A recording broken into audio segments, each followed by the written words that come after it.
from the city that never sleeps. 17 miles from Madison Square Garden, New York City. It's America at Night with Rich Valdez, America's favorite late-night talk program, featuring interesting guests from around the world and calls from across America.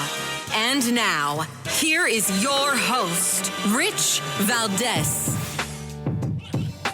Hi there, good evening, and what's up, America? I am Rich Valdez, Valdez with an S, at Rich Valdez on all of these social media, and it's a pleasure to be here with you guys. If you want to join this late-night town hall conversation, we're live, we're national, and we welcome your calls. 833-4-VALDEZ, 833, the number 4, followed by my last name, V-A-L-D-E-S. By the way, that's at Rich Valdez on all of these social media if you want to chime in that way. I was just looking at social media. There's a lot of great comments that are coming in, a lot of people enjoying the content of the show. There's a handful of people that can't stand me, and I kind of like that. It kind of fuels me, honestly. So keep the hate coming, boys and girls, but thank you. It really is an honor to be with you guys, and we've got a really enjoyable show, in my opinion. I'm really enjoying doing the show, and I think you're going to enjoy listening to the show tonight. We've got a lot in store. First of all, I want to start with a very quick clip of audio. Joel Baboso Biden, right? President Biden, today he's at a Bring Your Child to Work event at the White House, and he decides to spread some Marxist cheer by telling a child he wants to tax the rich. Listen to this. What are you going to do to ensure the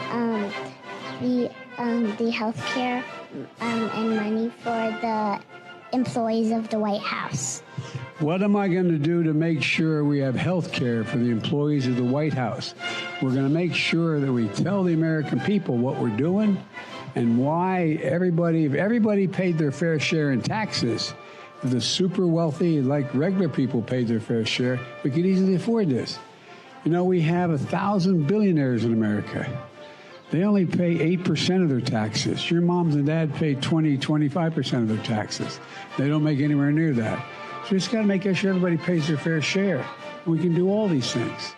Now, Joe Biden wants everybody to pay their fair share as if somebody is ripping everybody else off. And this is the way they've created this tax structure. Now, speaking of rich people, there's a new book out where rich people who used to like Donald Trump are saying nice things about him in letters. And it's called Letters to Trump. Straight ahead, we're going to talk to Donald Trump Jr., who's going to tell us all about the new book. Don't go anywhere. It's Rich Valdez. This is America at Night with Rich Valdez.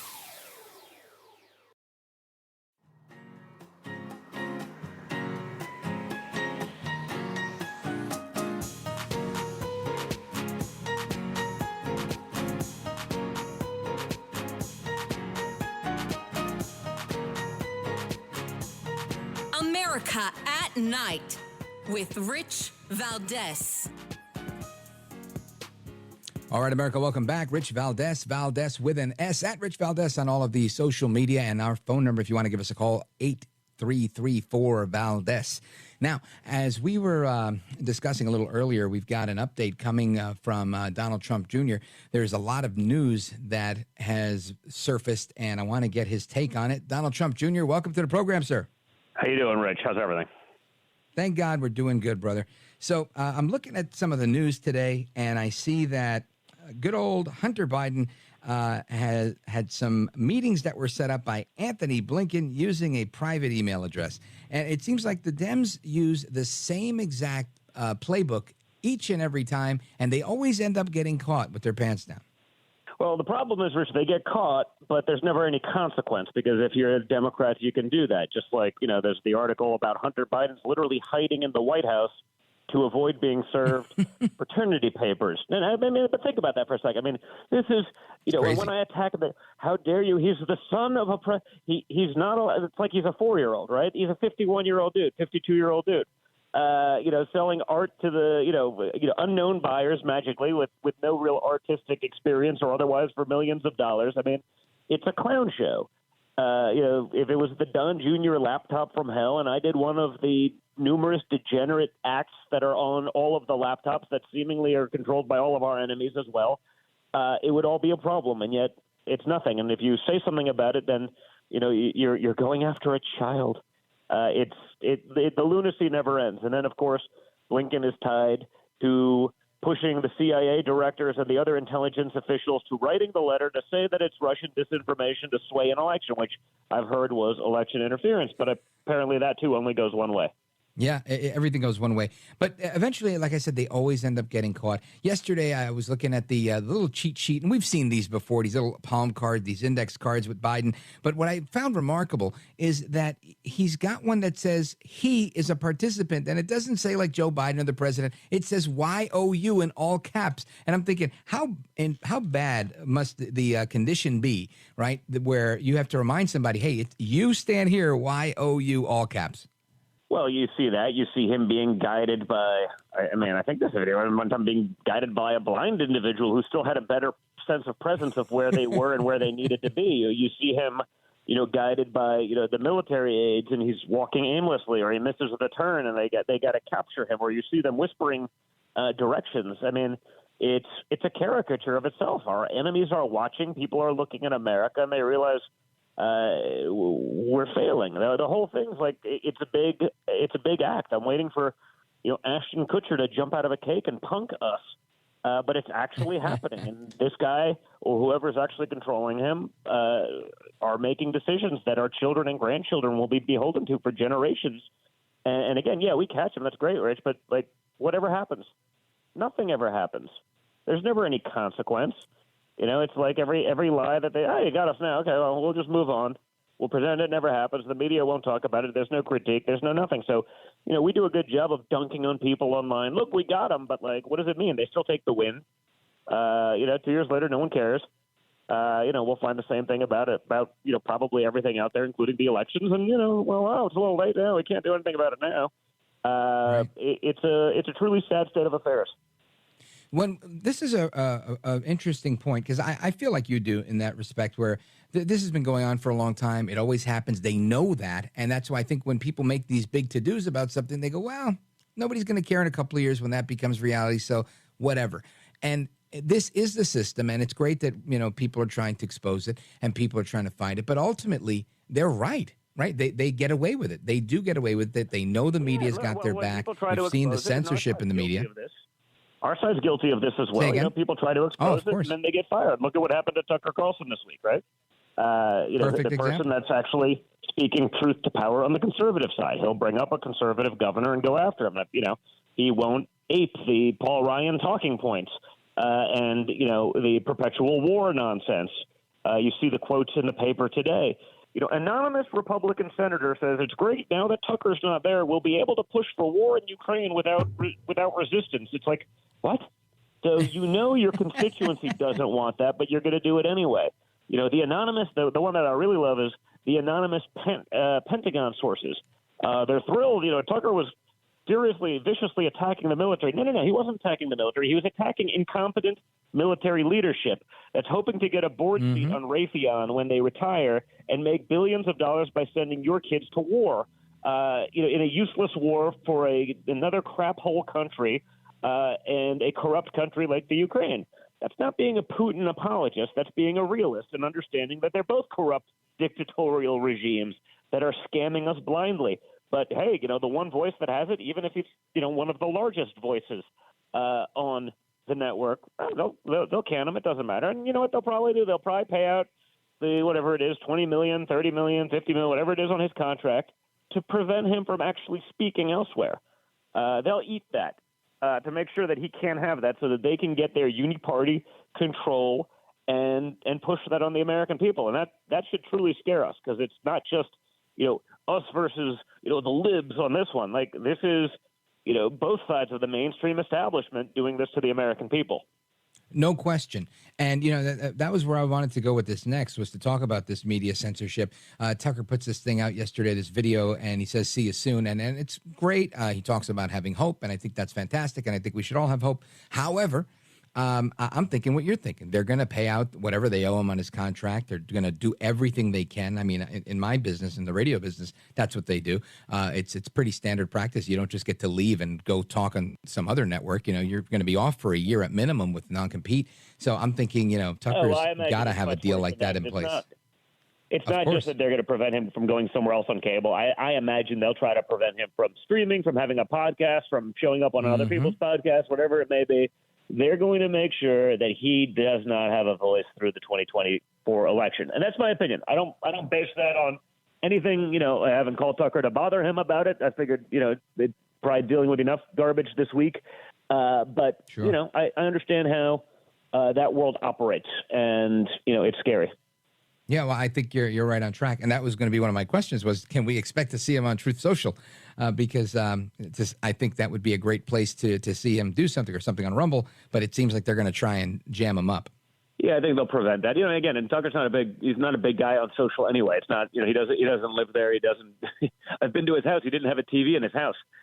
He gets his information a lot of it the old-fashioned way and stuff like that. So it's not been a place. But I think he would be successful on any platform that he would do. And I think, hey, listen, I think that this is a turning point in the mainstream media. I think cable news, that you just probably had plenty of its own issues for a while. I think they're probably underestimating just what happened this week in terms of those ramifications. But I figured, if they can prevent someone like that, probably, once in a generation type of talent from going anywhere or having any kind of opinion, maybe they can claw back some viewership and whatever it is, and hope that, people forget. But, I'm hoping we don't, because, again, I see this, whether it's, what they tried doing with us, what they tried doing with my father, legacy media, the establishment, the D.C. insiders, they'll do anything to try to take that out. And that's perhaps the great irony of Tucker, is sort of, born into, an elite governmental, family, people who did cool stuff all over the world. And yet he was one of the few guys sort of challenging the norms, of the D.C. cocktail party regime that, maybe, he was born into, but he had a great sort of mind, and he thought outside the box, and he gave people who otherwise wouldn't have a platform to either be a star or to be a clown. I mean, he did.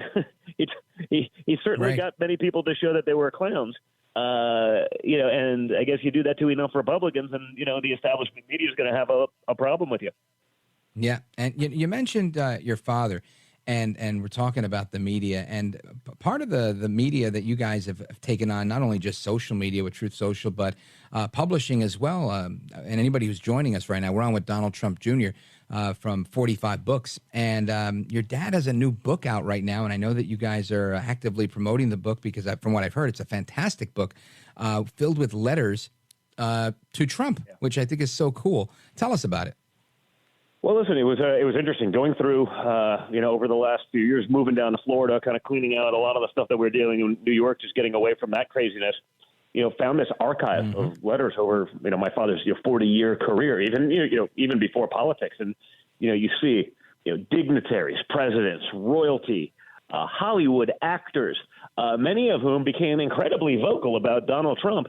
Oprah Winfrey, Alec Baldwin, yada yada yada, became incredibly vocal about Trump. But there's receipts that these people didn't always feel this way about Trump, and it was only once he became a Republican that all of a sudden it did that. So we literally saw all of the stuff and said, "Oh my, we got to put this in a book." And so we did. We literally compiled 40 years of history. Princess Diana, Charles, like I said, Alec Baldwin, Rosie O'Donnell.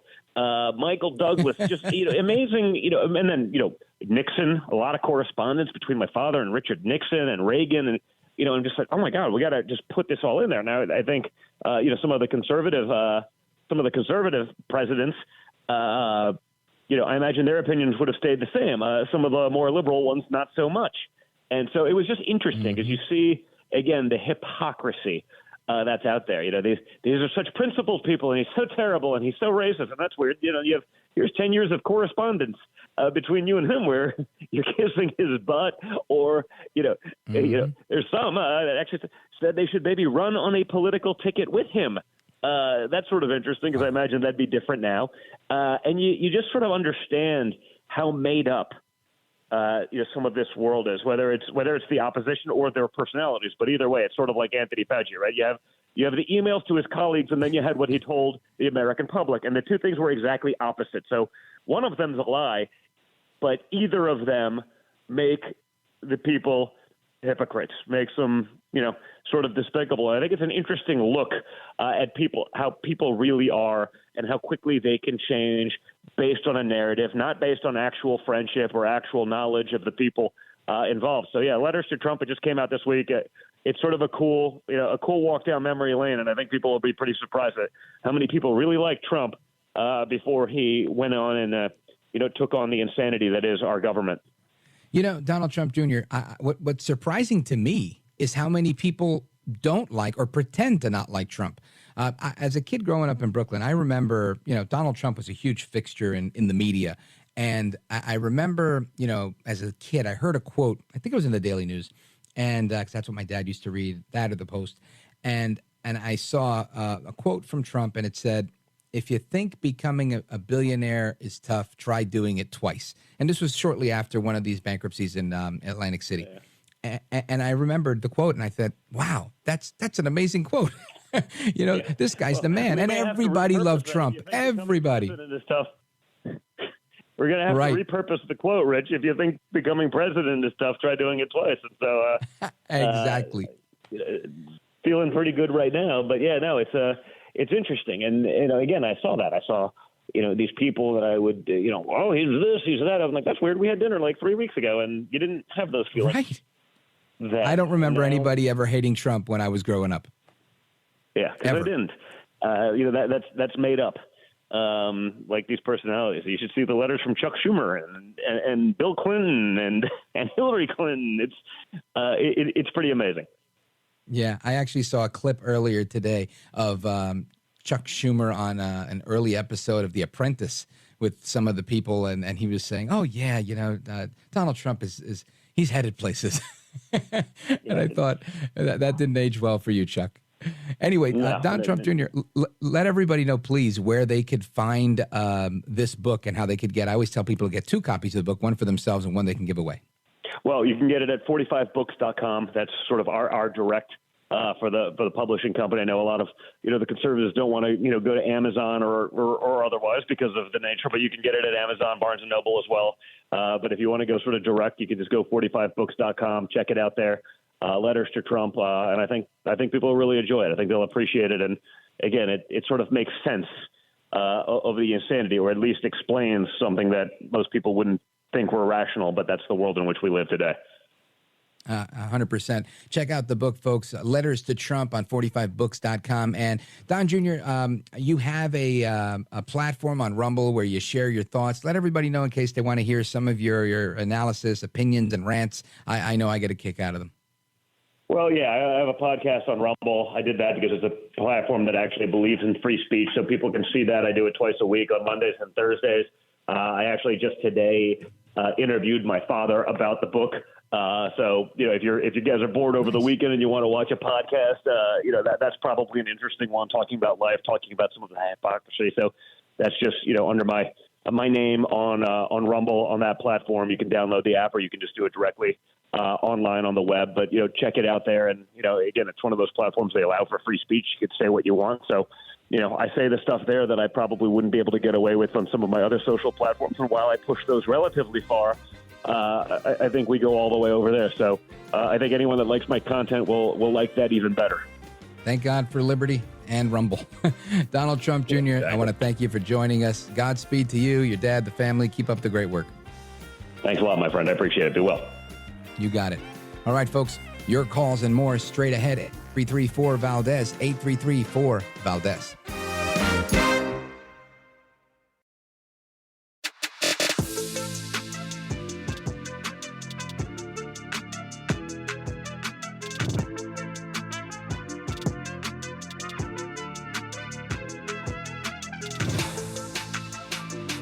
Call now, 833-4-VALDEZ. That's 833-482-5337.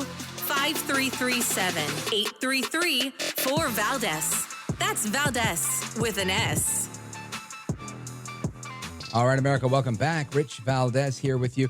And I wanted to, I mentioned this story earlier about Anthony Blinken and this controversy with the emails with Hunter Biden. And I find this to be just so interesting. But I mean, it doesn't matter what he does. He's always wrong. I feel like he's wrong on all of his foreign policy decisions. He was wrong when he allowed the Chinese to punk him a few months ago. And he's wrong now with this, their decision on Title 42 at the border, right? They fought it. Now they don't want to fight it because they want to use it to let everybody they can in. I mean, I just don't understand what's going on. Listen to this. In 2 weeks' time, the CDC's temporary Title 42 public health order will expire as required by court order. President Biden and agencies across our government have been taking robust steps to prepare for the effect that this will likely have on our immigration system, our partners in the region, and the movement of people across our hemisphere. Secretary Mayorkas will speak about the immediate impact of Title 42's expiration and our stepped-up enforcement efforts.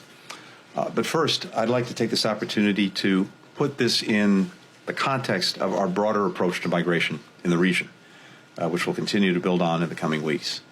It's an approach focused on making migration more safe, orderly, and humane, and on advancing the interests of the American people. All right, so that's Anthony Blinken again. It's so difficult to believe what he says. And just a quick aside, I'm going to get to your calls momentarily. I see some calls coming in. 833-4-VALDEZ is the phone number, 833-4-VALDEZ.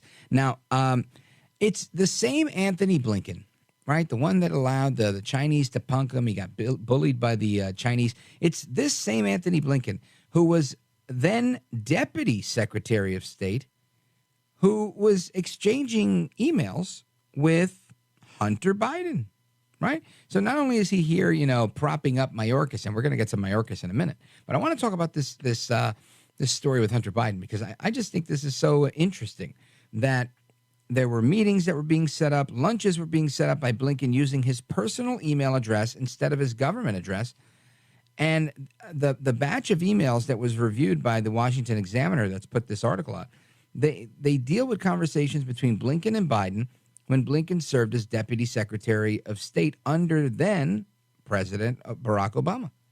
Back in 2015, Biden asked Blinken to get together to get his advice on a couple of things, to which Blinken set up a meeting using an AOL address instead of his state.gov address. Now, when Hillary Clinton did this, it was a huge deal that the FBI director read that famous memo and, in many ways, it started to expose how these people put themselves in these compromising situations and then use these private email servers that to do their government business. And it shows how intertwined these some of these instances of their business can be. Now, back in May of 2015, Biden emailed Blinken with a request to get together. And at the time, Biden had been working for 13 months on the board of Burisma. We're talking about Hunter Biden, the Ukrainian natural gas company. So despite all of that stuff, Biden's appointment to the board of Burisma has, had since drawn a lot of scrutiny and criticism. Republicans are like, hey, look, you don't know anything about energy. Why are you involved in this? This is really you peddling your influence, cutting deals with the Ukrainians and blah, blah, blah, and, getting a nice, comfy gig where you serve on a board and get paid a lot of money to do it. So fast forward into this email exchange. He says, hey, look, I have a few minutes next week to grab a cup of coffee. I know you're impossibly busy, but would like to get your advice on a couple of things. Blinken, that was Biden, Hunter Biden. Blinken responds, absolutely. I'm just about to land in Tokyo en route back to D.C. from Burma. I'll be in the office from Tuesday on, copying Linda in my office to find a good time. Look forward to seeing you. Sincerely, Tony. Now, the emails were then forwarded in two directions. Hunter Biden sent the exchange to Devin Archer, a fellow member of the Burisma board, and while Blinken forwarded the emails to Linda Landers, his then personal assistant. Landers, using her state.gov email address, later reached out to Biden, telling him to advise on best times for you and Anthony Blinken to meet so they can accommodate, etc. This lunch between Blinken and Hunter Biden eventually took place in July of 2015. According to the emails, the meeting times were shared with Archer and Eric Sherwin, another business associate of Hunter Biden's. Now, it's unknown why Archer and Sherwin were copied on the email chains, and it's unclear what conversations took place between Blinken and Hunter Biden at these lunch meetings. But we do know that Blinken used a personal email. Now, this may seem mundane to some people, right? Because you're thinking, all right, so big deal. The guy has a couple of different emails on his phone. He used the wrong one. That's entirely a possibility. However, I can just tell you from never having served as Secretary of State, but having served as a sub-cabinet person in a state government, I can tell you that any official in a state government, you're not allowed to do any business on your personal phone. And that's just state business. I mean, this was nothing having to do with the President of the United States. So clearly, if I know right from wrong in that situation, Anthony Blinken has to know right from wrong, right? Anyway, Blinken's use of a personal email address to set up these meetings could create pathways for investigations into them. In July of 2010, Hunter Biden emailed Blinken's wife, Evan Ryan, to ask her for her husband's personal email. Can I get Tony's non-government email? I want to send him something. Thanks, Hunter wrote back in 2010. Blinken served as Vice President's national security advisor to then Vice President Joe Biden. So there's plenty more in this article, and I'll share this so that you could see it. But it's fascinating to me to see how intertwined this is. And if you think I'm making a big deal out of nothing, then give me a call. Let me know your thoughts. I think it just shows either how sloppy they are or how they like to put themselves in these compromising situations where they can say, oh, I made a mistake and I shared some stuff, but we happen to have gotten hacked because I was on a non-government email. And this is the main reason you can't do business or set up meetings or do anything outside of your government email, because you don't have the protection and the cybersecurity that comes along with it. And of course, if I know that, he knows that. So do we give him a pass? It's not really a little mistake, right? This is why Hillary Clinton 5, 6, 7 years ago, whatever it was, got in all that trouble in 2015, 2016. So I don't know. I'd love your thoughts on that, the media, Donald Trump Jr., the Trump book, everything we've talked about thus far. Give me a call, 833-4-VALDEZ, 833-4-VALDEZ. This is America at Night with Rich Valdez.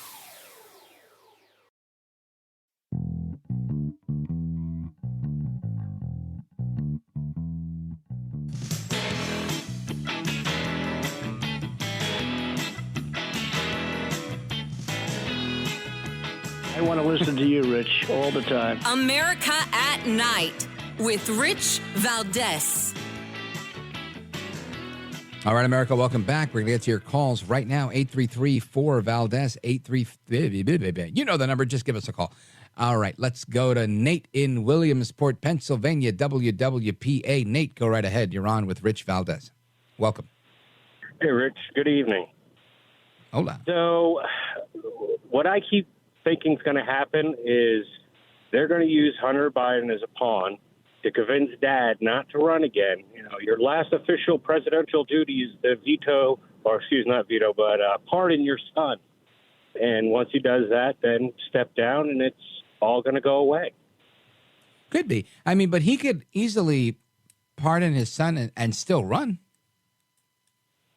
Yeah, but that just makes everything more, what's the word we should use, corrupt?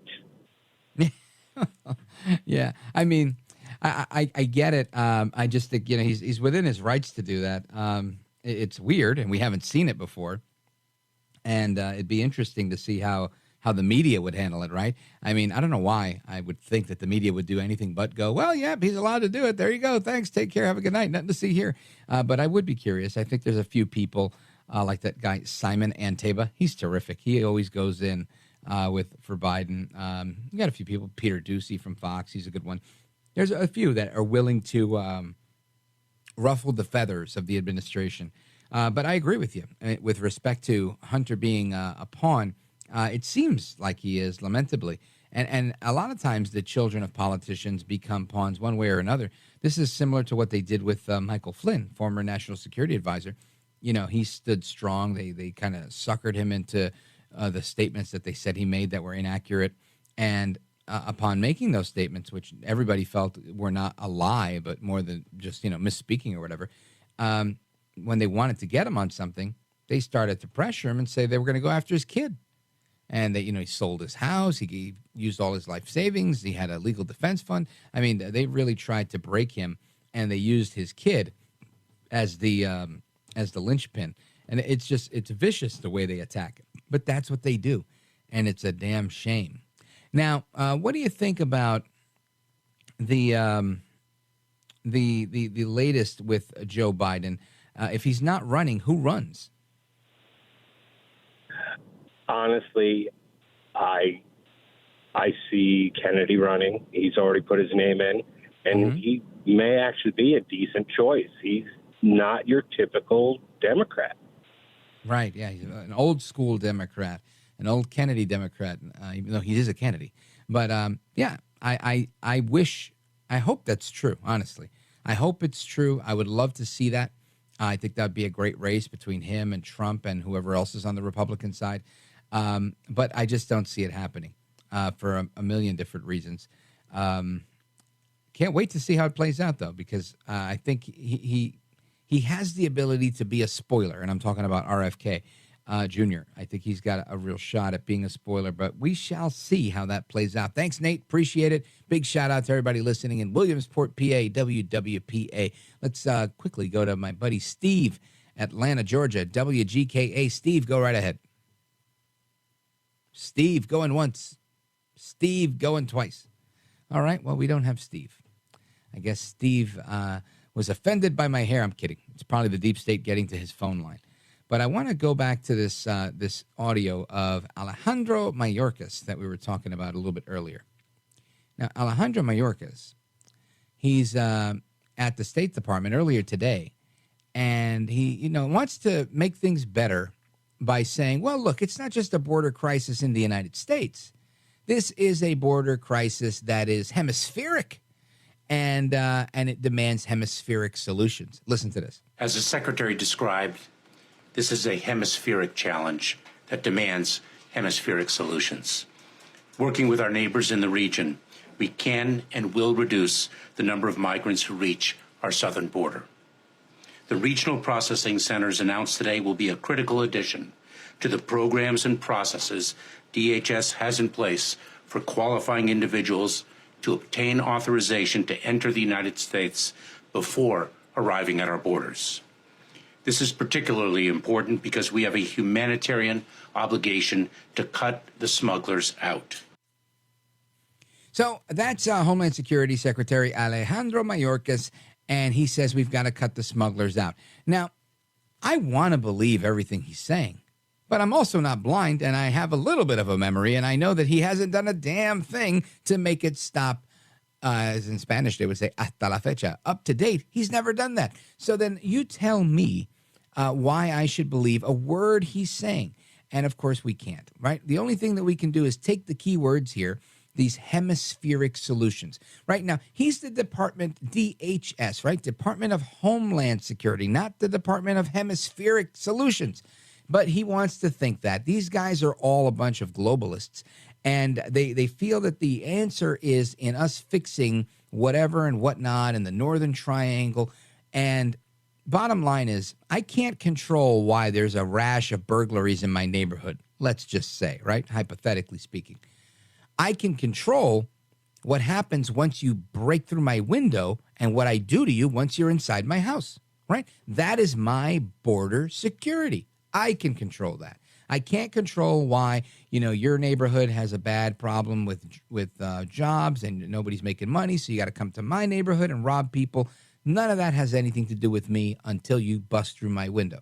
And that's how I look at this. Perhaps I'm a simpleton. Perhaps I'm looking at it in a manner that's too rudimentary. But that is how I look at it.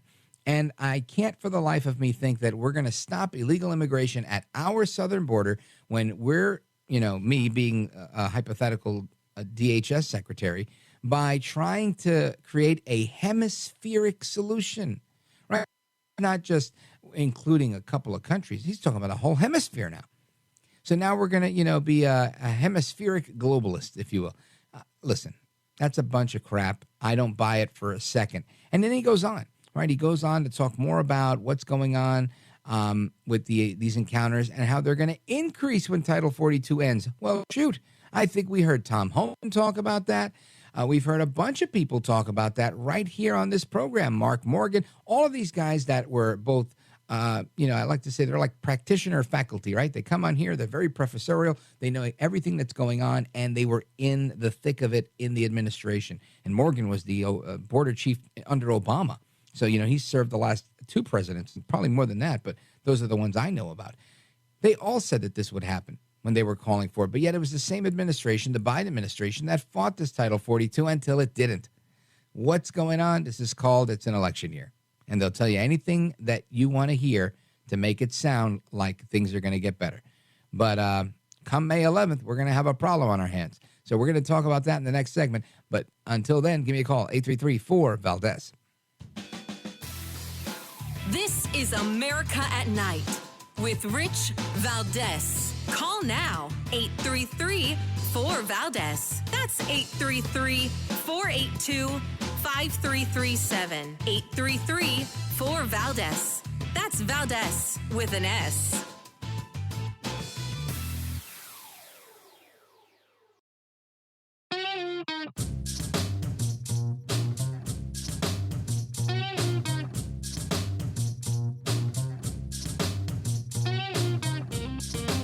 He's brown, he's bald, and he's breaking it down. It's America at Night with Rich Valdez. We have been preparing for this transition for more than a year and a half. Notwithstanding those preparations, we do expect that encounters at our southern border will increase, as smugglers are seeking to take advantage of this change and already are hard at work spreading disinformation that the border will be open after that. High encounters will place a strain on our entire system, including our dedicated and heroic workforce and our communities. The smugglers' propaganda is false. Let me be clear. Our border is not open and will not be open after May 11th. So, all right, everybody, pay attention because we're not gonna fall for this, right? Unbelievable. The smuggler propaganda is false. Can you believe that? I can't. Not when we've heard about this. We've interviewed people. We've talked about it. We've seen it. I watch TV. I've seen it. What are we making, fake videos now? Come on. We constantly just do a Google search. They constantly catch these women and children. I go to get my coffee at a Cuban place. I know I say this every day. It probably drives you crazy, but I do. I'm talking to the guy who came here on the back of a jet ski from Cuba to Key West, Havana, Cuba. And he tells me that when he calls back home, people are telling him that the going rate right now to get into the U.S., they're like, oh, you're crazy for doing the jet ski thing. You could have died. Sharks could have got you. All you got to do is pay $4,000 and you come by way of the border. You fly to like Nicaragua or one of these other places. You get into Mexico and then they bring you right across for $4,000. They smuggle you across the border for $4,000. For Mayorkas to say that's not a thing, when I'm talking to people who are working hard in the United States, they're like, we're hoping to bring our family members over, trying to do it the legal way, through the proper channels. And you've got others that are saying, you know what, we're going to do it the $4,000 way. And then Mayorkas comes along and says the border is not open. And it won't be after May 11th. Well, which one is it? So you're saying it's open now, there's no smugglers, and it'll be really, really closed on May 11th? I don't buy any of it, not for a second.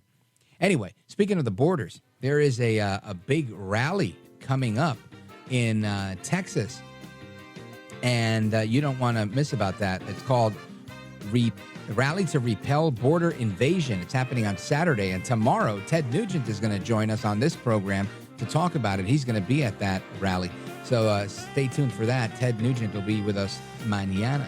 But coming up next, a story of somebody who failed the bar exam and said, let me do something easier. Let me become a Marine. Just kidding, that's harder. He's coming up next, Chris Pavlak.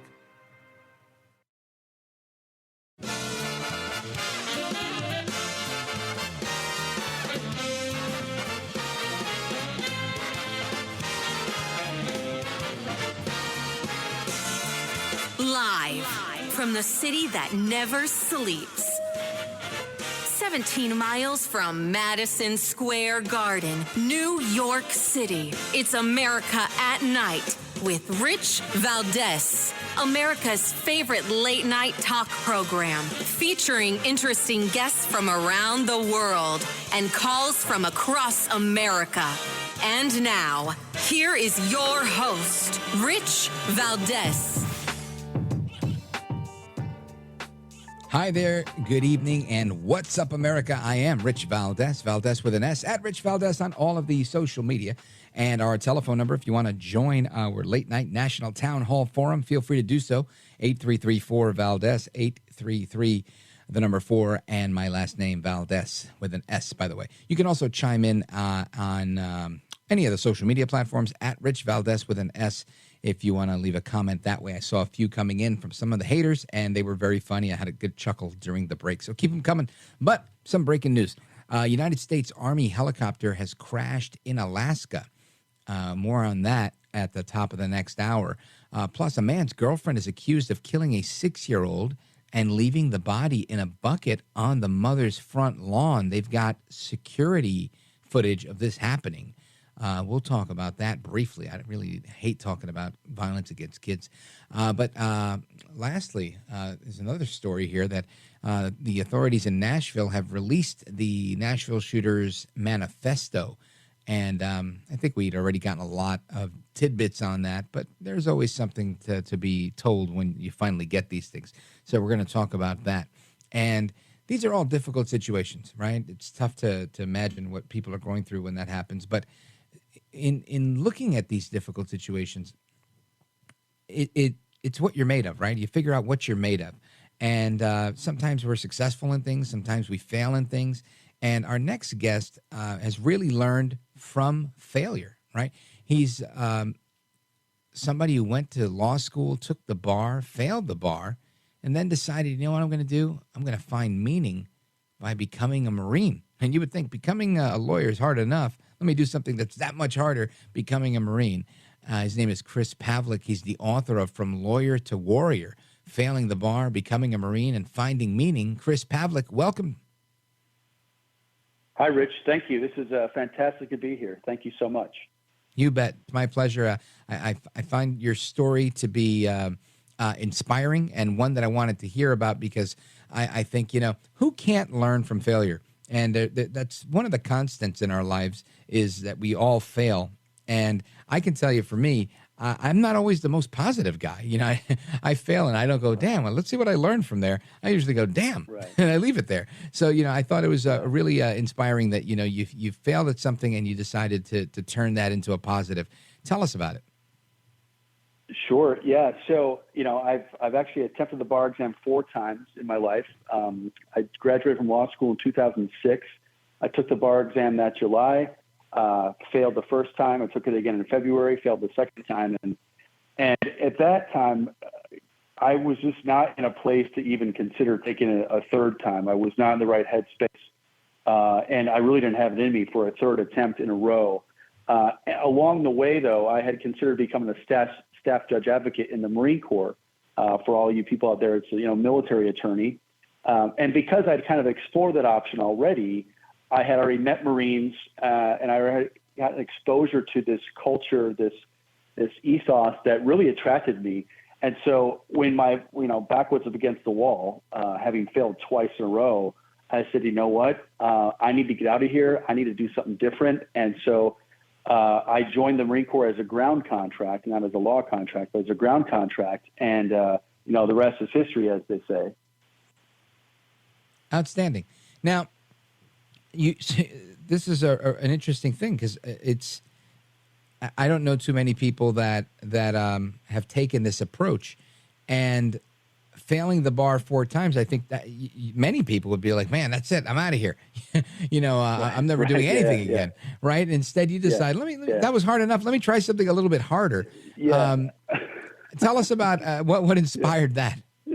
Yeah. Well, it was one of those things where honestly, I didn't really have that many options as far as I was considered. I was looking at about $150,000 of school debt.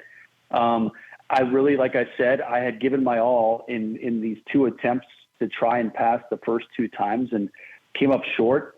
I was really in a bad state of mind. And, I dedicated my book to one person who had failed the bar exam back in 2016 and unfortunately had committed suicide. And so I say that because, well, obviously I never went that far. I do know what that person was going through. I was kind of on that side of the fence, and I was really in a bad state of mind. And thankfully, I guess I had the presence of mind to say, you know what, I need to just clear my head and do something completely different and join the Marine Corps. And it was that last, I guess, maybe I was looking for even a harder test.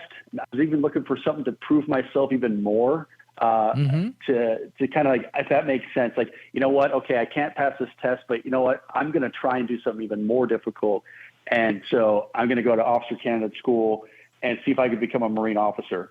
And that's what I did. And when I initially began putting pen to paper on my book, I started doing it years ago. In fact, it was never even meant to be a book. It was just a therapeutic process for me to help make sense of things. Some of these things were so complex and multi-layered that I needed my writing to help myself do my thinking. And so as I put pen to paper, I was realizing that, you know what, I'm able to derive meaning from those failures because of these amazing opportunities that I'd gotten in the Marine Corps. I never would have had I not failed.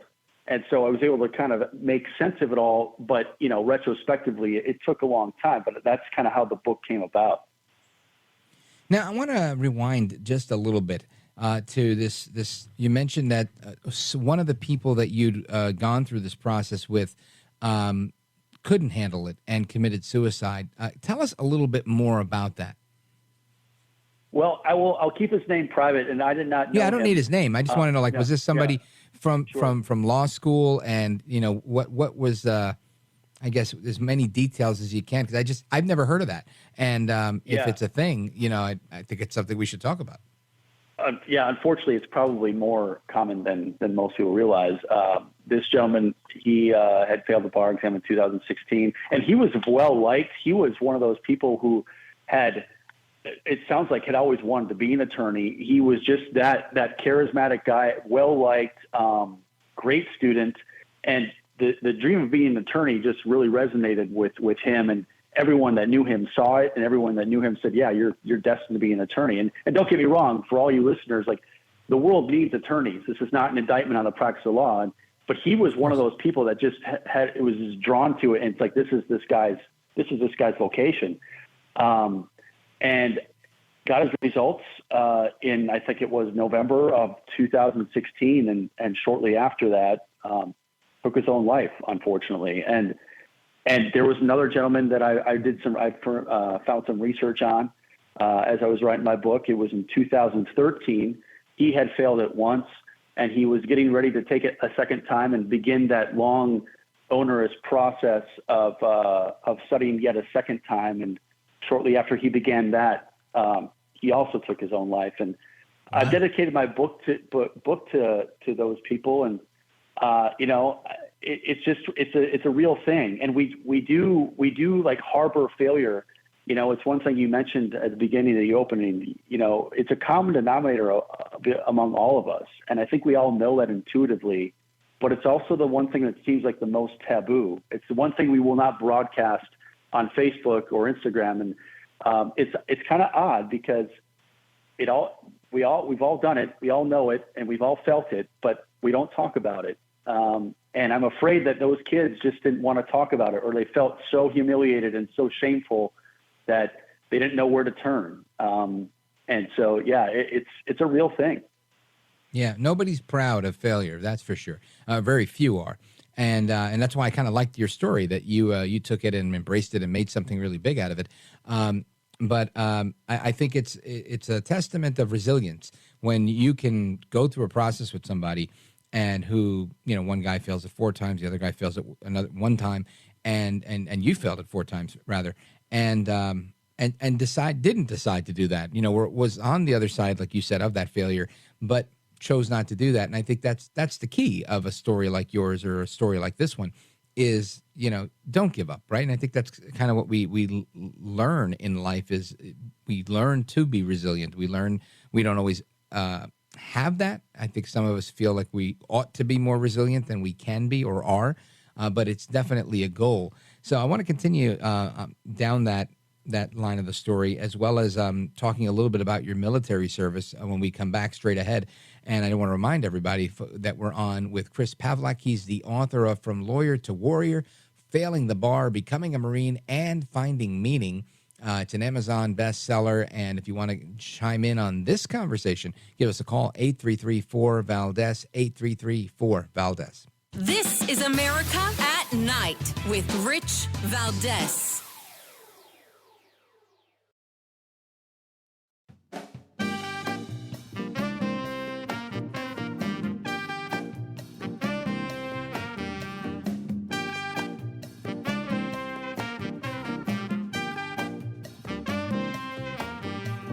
America at Night with Rich Valdez.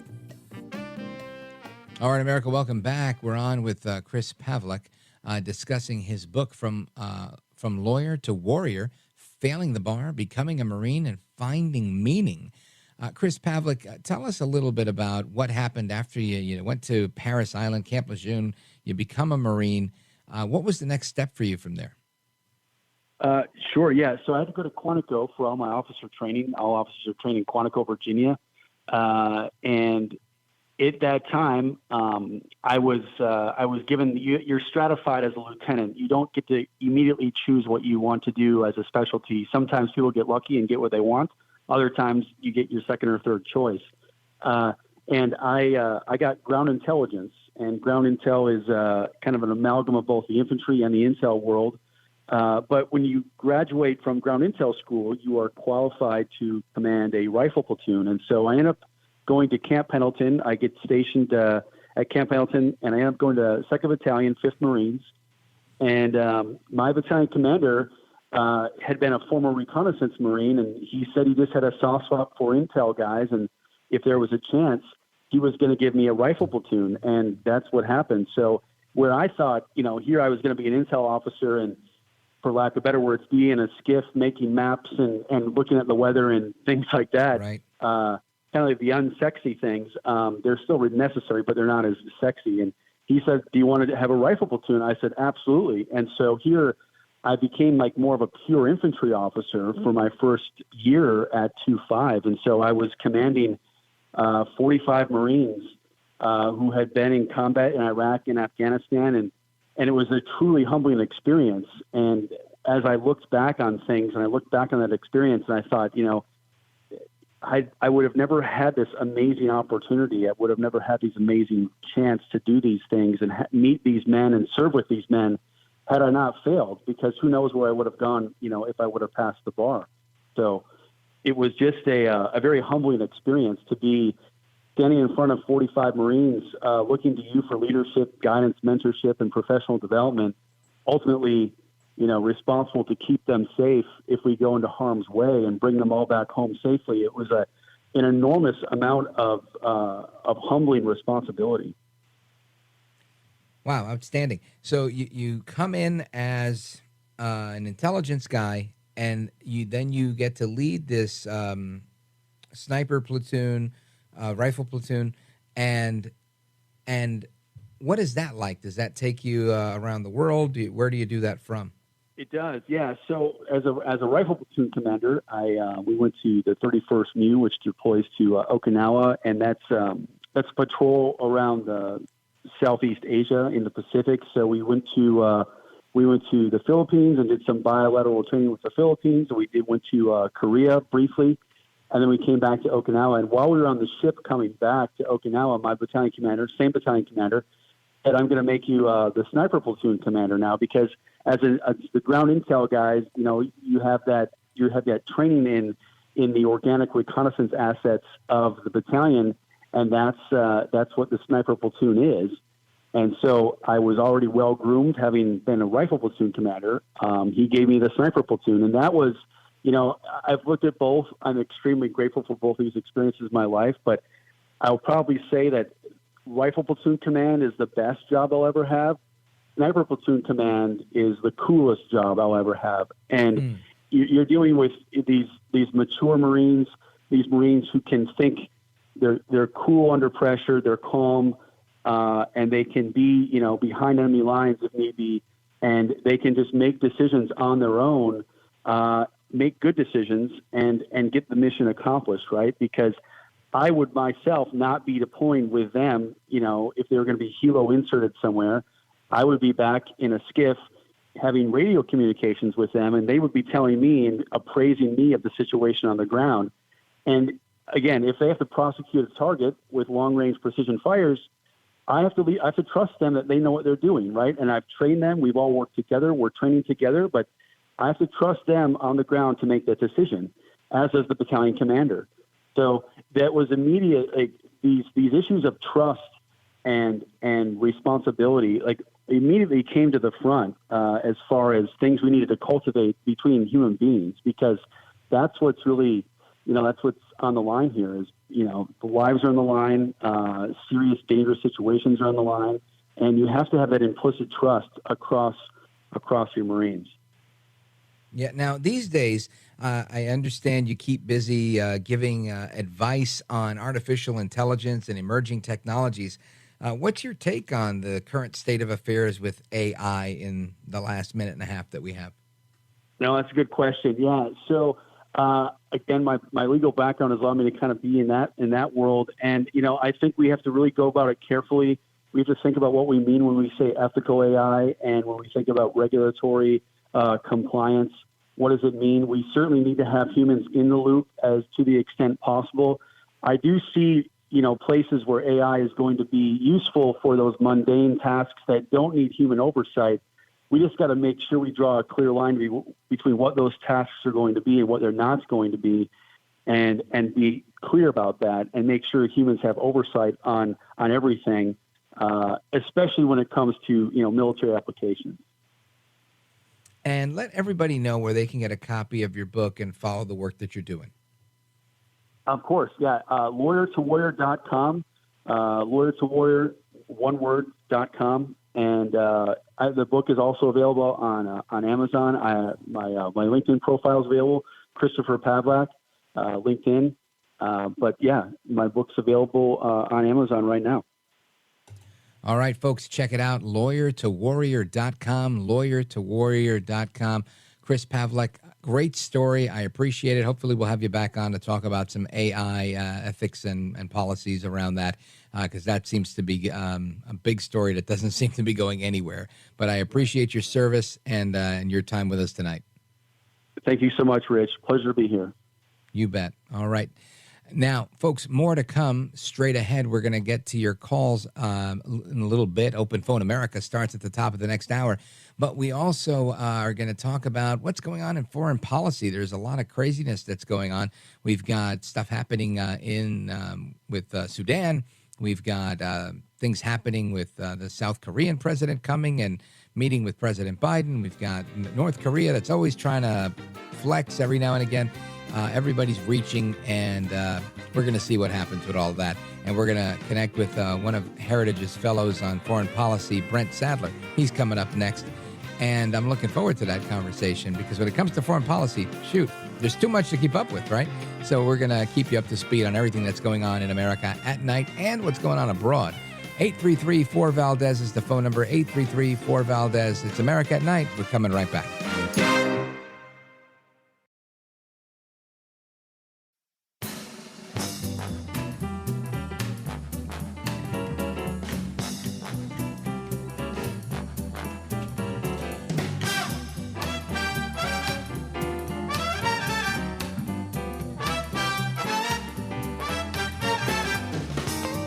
No hair, no care, and live on the air, it's Rich Valdez.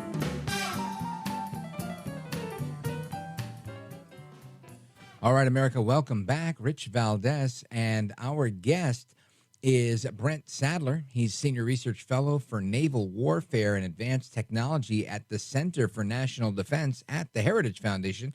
Brent Sadler, welcome. Yes, thanks for having me on tonight. Oh, it's my pleasure. When it comes to keeping up to speed with foreign policy, it's one of those things where there's never a shortage of good analysis that one could have. Always something happening. Yesterday, we had some clips of audio. Let me see if I could set this up appropriately. We had the hopefully I don't make a mockery of their name, Perthis, Volker Perthis, the U.S. Special Envoy for Sudan, who was saying that there's a truce and it's having some localized impact, but it remains insecure with respect to a ceasefire.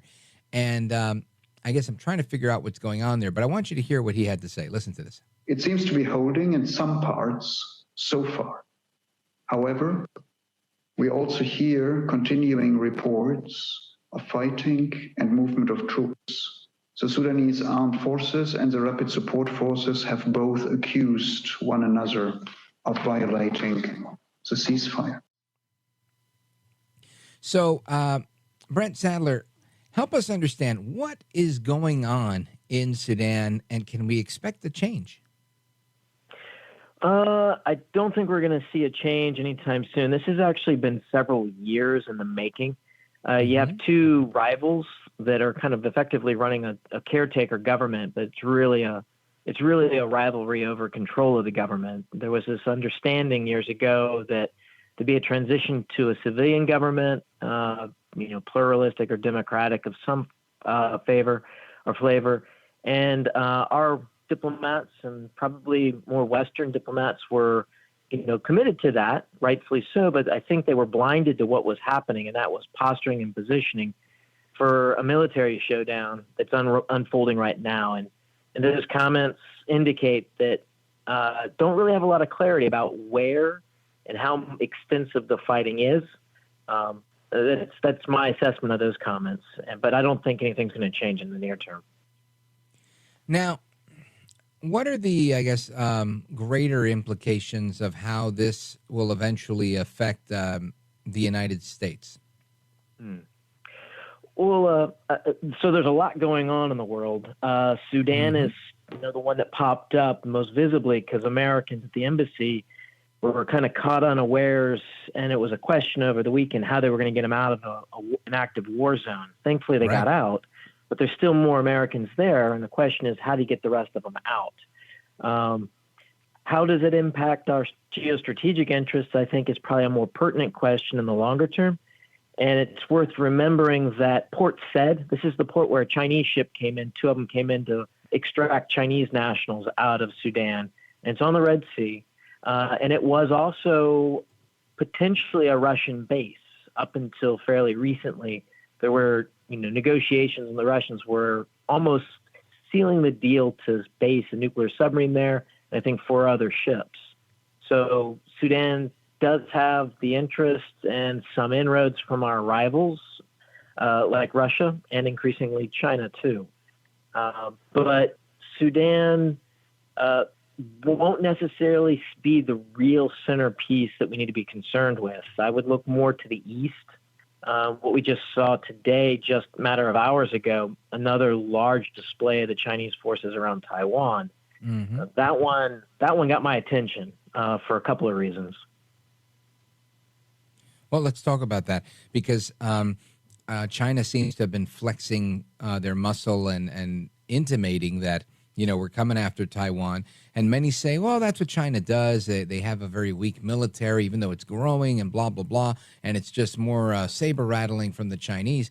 But I've never tended to, I'll hear that. But I take it seriously because I think China is a force to be reckoned with. What say you? No, absolutely. You're correct in that. I don't see this as posturing.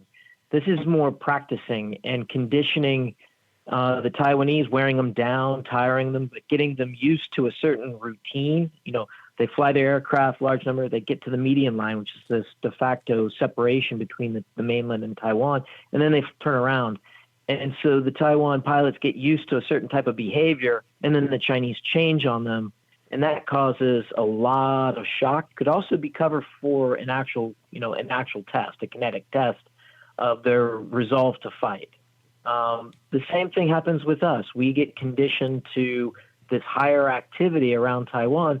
It makes it harder to discern when they're actually going to go. If they're really going to take a military option, it makes it a lot harder to discern that. So that's one part of this that's going on. The other part we saw after Pelosi's visit in August, a very robust demonstration of how they would isolate Taiwan, shooting missiles over the island and even into Japanese economic waters.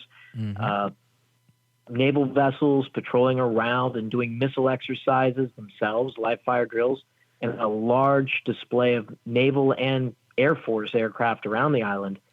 And then you saw a little bit different, but very more significant air presence after Tsai Ing-wen from Taiwan's president came and visited the United States earlier this month. But what was different is the Chinese also announced that they were going to start boarding and doing inspections of ships between the mainland, Pingtan, and to Taiwan. There hadn't been any news reports that they actually were done on non-compliant vessels. So I assume that would be anyone other than Taiwan ships or Western ships. But the fact that the Chinese announced it and they demonstrated they were practicing it in their news, that's a new wrinkle. And that's, should they think they got a green light to go, that would be very troubling to see the next crisis or round of saber rattling that we see. Yeah. And again, this is, you're right. It's a big display. I mean, something like 40 planes, 38 warplanes near Taiwan, 6 Navy vessels in that area. We've got our Congress preparing various proposals to arm Taiwan. And I'm looking at a poll in the Taipei Times. It says 55% of the Taiwanese people expect the United States to support them if attacked by China. I'm curious to get your thoughts on that, and we'll get it on the other side of this break. Folks, we're on with Brent Sadler from the Heritage Foundation. If you have a question and you'd like to join the conversation, 833-4-VALDEZ, 833-4-VALDEZ. This is America at Night with Rich Valdez.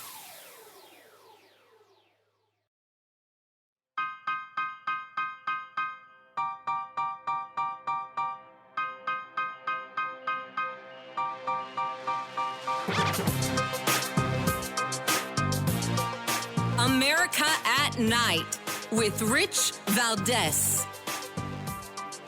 All right, so China's flown 38 warplanes near Taiwan. They've got 6 Navy vessels in place in the area. The Taiwanese Defense Ministry says that China's military flew these 38 fighter jets and other warplanes, including a combat drone, around Taiwan. Things are getting very hot under the collar. This is breaking news from about an hour ago. And our guest is Brent Sadler, Senior Research Fellow, Naval Warfare and Advanced Technology at the Center for National Defense at the Heritage Foundation.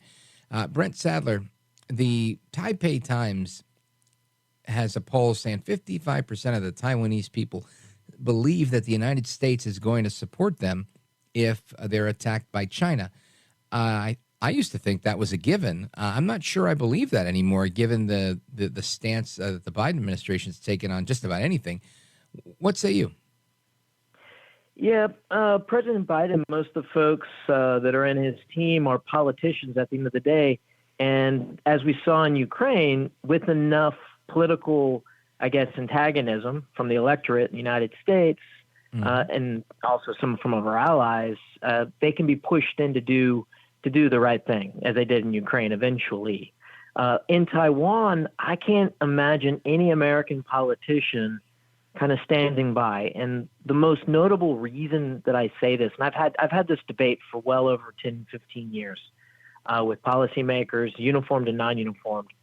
And that is, you have over 50,000 American citizens working, living, some of them intermarried with folks from Taiwan, but they're American citizens, a large number of them. And I can't imagine that when the Chinese start executing an attack, and it's going to involve missile attacks along, in places that are heavily populated cities, you're going to get images of death and destruction of American citizens that are killed in large numbers that I can't imagine the American people, for that point alone, sitting and letting that occur without proactively getting involved in defending American lives.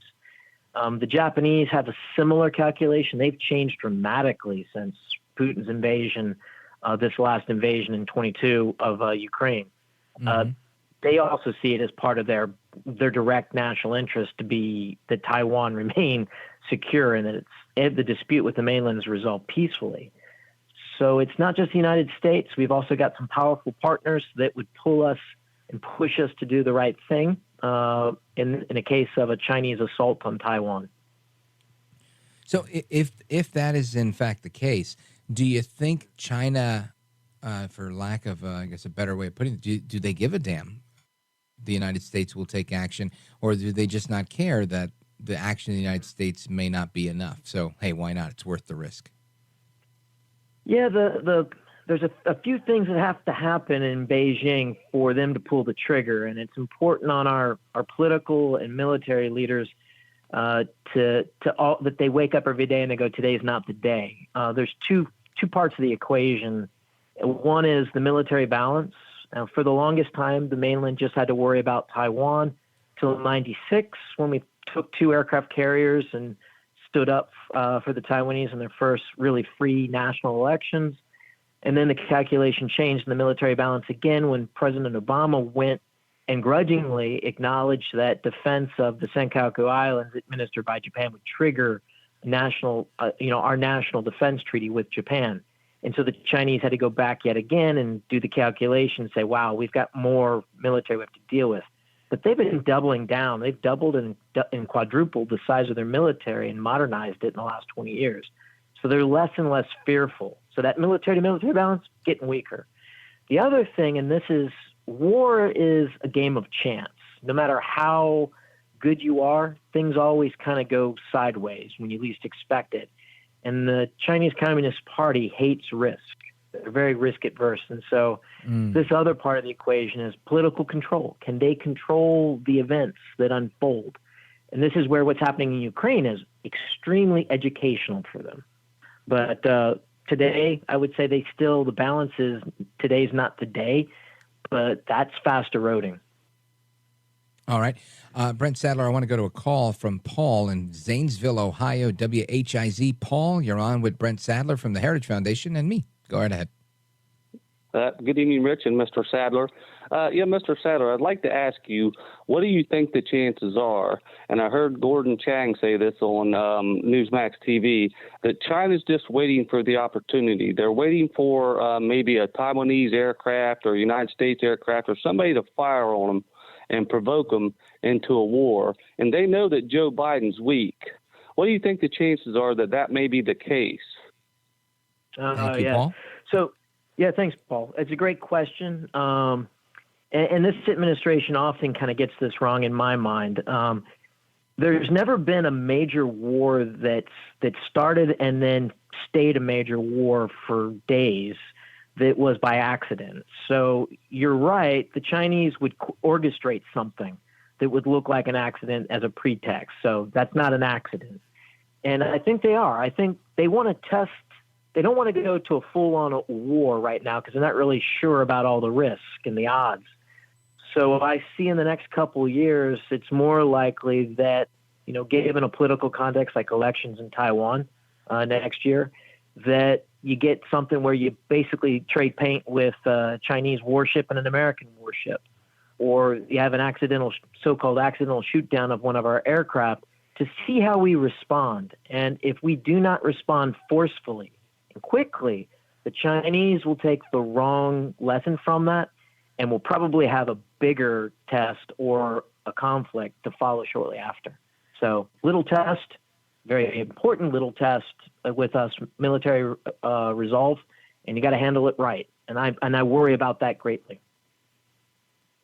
All right. Thanks again, Paul, for the call. Brent Sadler, I want to thank you for joining us tonight. Amazing insight. Thanks for breaking it down to us. It's a pretty complicated scenario, like most foreign policy is. A lot of moving parts, and hopefully you'll come back to kind of give us an update as this continues to unfold. Absolutely. Well, thank you. Have a good night. You bet. Thank you. All right, folks, more on your calls and everything else we're talking about here in America at Night.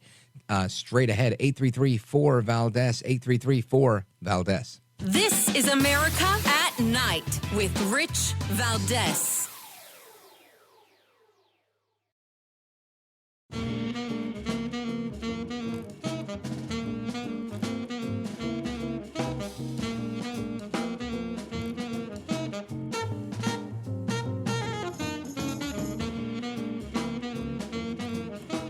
Call now, 833-4-VALDEZ. That's 833-482-5337. 833-4-VALDEZ. That's Valdez with an S. All right, America, welcome back. We're going to go into your calls. 833-4-VALDEZ is the number. Let us go to Kim in Michigan, KDKA. Go right ahead. Hi, Rich. I don't know if Brent talked about this while I was on with the call screener, but it sounds like what China is doing with Taiwan, where they move in and kind of make a pattern and do it repeatedly and then switch and change their pattern. It's like they're desensitizing Taiwan. And it sounds kind of like what Russia did with the Ukraine. They called them the little green men. Russia's soldiers moved into Ukraine gradually but steadily, and they had no identifying marks on their green uniforms. Do you remember that? I don't remember that. I remember there was some controversy over uniforms, but I can't remember the details. Yeah, and I just wondered if this is some kind of new strategy that people don't identify them as. People kept saying they're moving in, but they had no identifiers on their uniforms, just kind of like green khaki army uniforms, with no identifying marks. Yeah, well, I remember there was a lot of civilians that kind of came into the war, kind of last minute or whatever. And I know that some of them were older. They stopped allowing men to leave the country, and there was shortages. I mean, at one point I remember they were handing out guns just to anybody who would take one, and it was interesting to see. And that's when the Klitschko brothers had kind of gotten together and all of that. That I remember, but I don't. Like I said, I don't remember the details of it. Yeah, it just seems like it's kind of a new invasion strategy of desensitizing people and moving in and catch, having them get used to you. You know what I'm saying? Mm-hmm. Could be. I mean, I wouldn't rule out anything at this point because you never know what's happening, Kim. But it's I think China's different than Russia in that they're not looking to flex muscle per se. I think they're really looking to achieve a goal. And I think Russia's goal isn't just like domination. It's they want this real estate. They want, Ukraine to be theirs or parts of Ukraine to be theirs. I think with China, it's a lot of its political power, perceived power. They may want to take this land, but there's a lot more that goes along with it. And they've got a lot more strategy behind them, I think, than the Russians do. But that's my thought. Anyway, thank you, Kim. I appreciate the call. We're going to get to the rest of your calls straight ahead. Plus, we're going to talk about the passing of Jerry Springer. Jerry Springer, the legendary daytime TV talk show host, passed away today. We're going to talk about that, as well as everything else that's going on in America at night. So give us a call, 833-4-VALDEZ, 833-4-VALDES. That's me. Open Phone America starts right now. Don't miss it.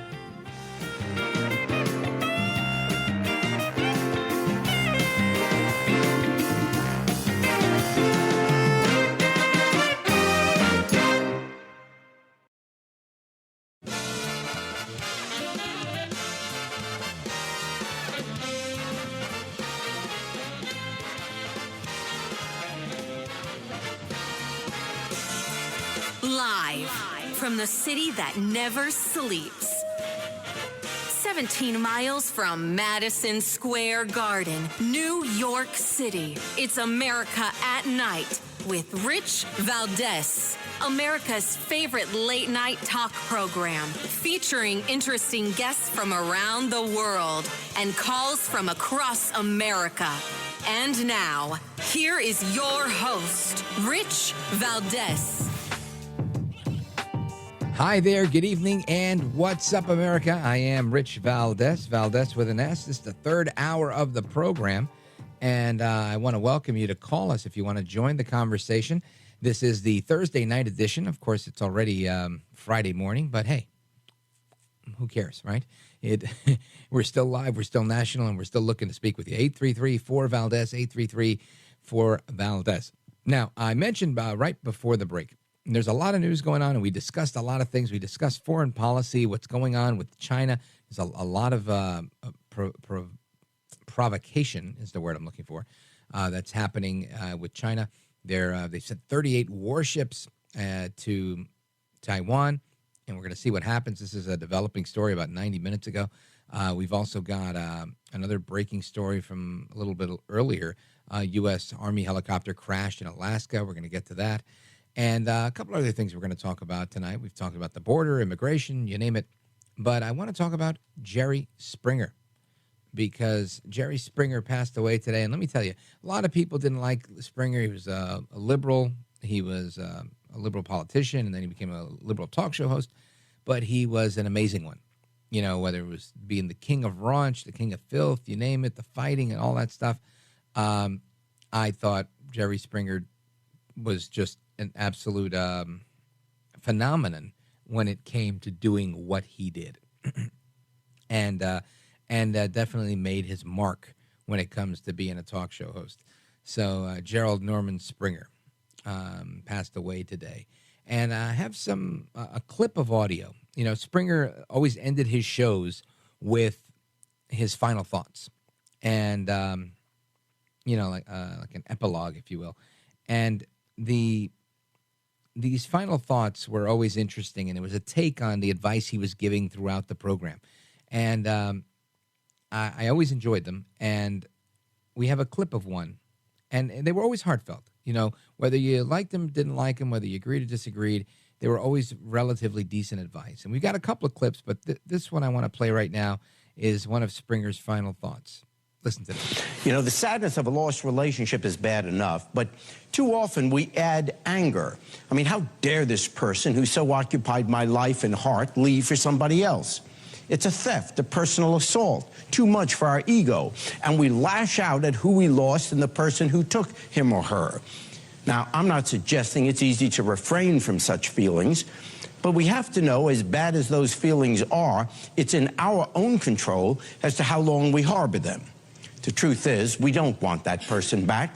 I mean, who wants to be in a relationship with someone who doesn't love you? Why are we fighting to get this person back? It may have once been good, but it isn't anymore. No, don't let this person continue to hurt you. Let it go. Find someone who will love you back. Then you can have the happiness you want and deserve. As for the lover you lost, you don't love him. You only loved who you thought he was. You're better off moving on. Till next time, take care of yourself and each other. Now, how's that for a sign-off? Take care of yourself and each other. Anyway, Springer, who had this political career that parlayed into the Jerry Springer Show, was on the air for about 3 decades. And there's an obituary in the New York Times. I'm not going to read the whole thing, but I want to give you a little bit of it.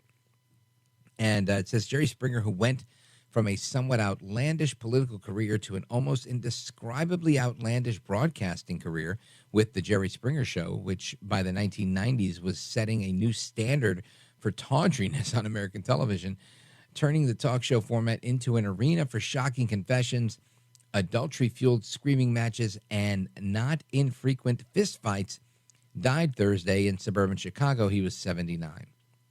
His death after a brief illness was confirmed in a statement by Gene Galvin, a family friend and executive producer of Mr. Springer's podcast. Mr. Springer earned a law degree from Northwestern University in 1968 and started on a political career, winning election to the Cincinnati City Council in 1971. But he was soon embroiled in the type of personal scandal that would later fuel his talk show. He resigned in 1974 after he was found to have written a check for prostitution services at a Kentucky massage parlor. Imagine that. You go there and you decide to give him a check. Unbelievable. But Mr. Springer was nothing if not resilient. He was reelected to the council in 1975. One of his comeback speeches nodded to the prostitution controversy, saying, "A lot of you don't know anything about me."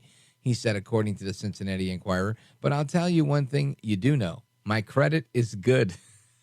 I guess the check didn't bounce. Good for him.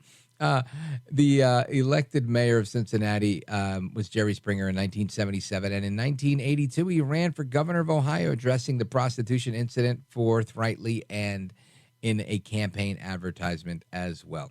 So that's Jerry Springer, and there's more. Maybe I'll share a little bit more on that later. But Springer was, like the article said here, a cultural phenomenon. And he really changed it. I mean, from there came, the Steve Wilkos show. Really, Maury, who'd been on TV forever, kind of took the angle that Springer had with this kind of very provocative programming. And it was, nobody did it better than he did. And it was just amazing. Excellent, excellent in the terms of, or in the sense of, you couldn't look away. Like a car wreck. You just couldn't ignore what was going on. But that is what's happening. Plus, I want to get into a little bit about the border. There's another clip of Mayorkas that we have that I want to get to, and we're going to get to that and your calls straight ahead. So give us a call, 833-4-VALDEZ, 833-4-VALDEZ. We're talking about Springer. We're talking about the border. We're talking about Taiwan and China, as well as every other topic we've covered tonight. And we've had some great guests on. We had Donald Trump Jr. on in the first hour. If you missed that, check out the podcast or the replay. You can check out any archived episode at richvaldezamericaatnight.com. Make sure you're subscribed to that podcast. And also subscribe to my podcast, This is America with Rich Valdez. Different podcast, by the way. It's shorter in length, 4 segments, very straightforward, usually no guests, just commentary. And it's quick on the go. I'd really appreciate it if you subscribed. And it's a good time. Anyway, we're going to get to all of that straight ahead. Don't move a muscle. This is America at Night with Rich Valdez. Call now, 833-4-VALDEZ. That's 833-482-5337. 833-4-VALDEZ. That's Valdez with an S.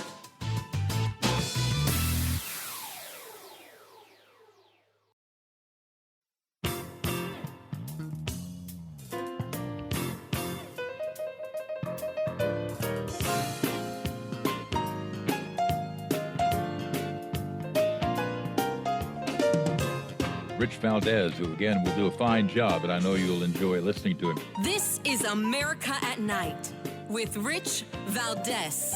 We have been preparing for this transition for more than a year and a half. Notwithstanding those preparations, we do expect that encounters at our southern border will increase, as smugglers are seeking to take advantage of this change and already are hard at work spreading disinformation that the border will be open after that. High encounters will place a strain on our entire system, including our dedicated and heroic workforce and our communities. The smugglers' propaganda is false. Let me be clear. Our border is not open and will not be open after May 11th. All right, so that's, again, the Secretary of Homeland Security, Alejandro Mayorkas, saying that there is disinformation, misinformation, there is a smuggler propaganda, indicating here that it is not true that there are smugglers at the human border. That's fake, phony fraud. That's right-wing propaganda from Rich Valdez and his Republican friends, right? Well, I will direct your attention to the Customs and Border Protection website. Right, United States Customs and Border Protection, which is a division of the Department of Homeland Security, lo and behold. And here we have a release on Friday, March 3rd, 2023, Edinburgh, Texas. Headline, Human Smugglers Continue to Disregard Public Safety. This is from the government. This is from the Department of Homeland Security. And I'll just read you a little bit of it because, I mean, it's just crazy here, right? This is just, how could he say that there is propaganda when they're here saying that this is a big deal?